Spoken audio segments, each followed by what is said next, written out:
புதிய உற்சாகத்தோடு வந்திருக்கிறோம். புதிய உற்சாகத்தோடு செல்கிறோம். புதிய உற்சாகத்தோடு பயணிப்போம். ஏனென்றால் தமிழகத்தில் ஒரு 50-60 ஆண்டு காலமாக இந்துக்களின் மனதை புண்படுத்துவதும், இந்துக்களின் கலாச்சாரத்தை உதாசீனப்படுத்துவதும், பரிகசிப்பதும் ஒரு வழக்கமாகவே இருந்து கொண்டிருந்தது. ஏதோ இந்துக்களை பற்றி எது பேசினாலும் யாரும் அதை பற்றி கண்டுக்க மாட்டாங்க அப்படின்ற ஒரு சூழ்நிலை இருந்து கொண்டே இருந்தது. இல்லை, அவர்களை நீங்கள் பிரித்து பார்க்க முடியாது, பரிகசித்தும் பார்க்க முடியாது என்ற ஒரு பெரும் சக்தியை இன்று வெளிப்படுத்தி இருக்கிறோம். தமிழ்க்கடவுள் முருகன் தமிழுக்கானவர், தமிழ்நாட்டுக்கானவர், எங்களுக்கும் ஆனவர். ஆன்மீகம் என்பது தமிழோடு இணைந்தது, தமிழ் என்பது ஆன்மீகத்தோடு இணைந்தது.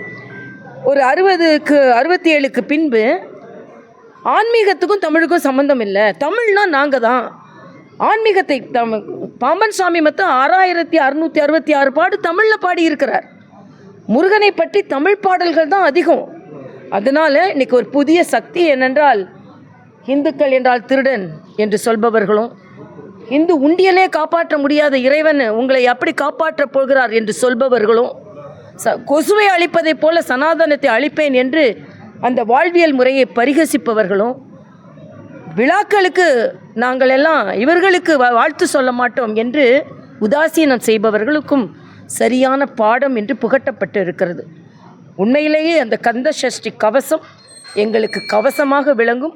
வருங்கால இன்றைக்கி அரசியல் பேசலை, அரசியல் தீர்மானம் இல்லை, அரசியல் தலைவர்கள் யாரும் மிகப்பெரிய அளவில் பங்கெடுத்து கொள்ளவில்லை, ஒரு சில தலைவர்களை தவிர. ஆனால் மாற்றம் ஏற்படும், அரசியல் மாற்றம் ஏற்படும். அப்போ 26 இந்த மாநாடோட தாக்கம் இருக்குன்னு நினைக்கிறீங்களா மேடம் தேர்தலில்? எங்களை தாக்குபவர்கள் மீது தாக்குதல் இருக்கும். செய்திகளை உடனுக்குடனும் துல்லியமாகவும் தெரிந்து கொள்ள சப்ஸ்கிரைப் பண்ணுங்க.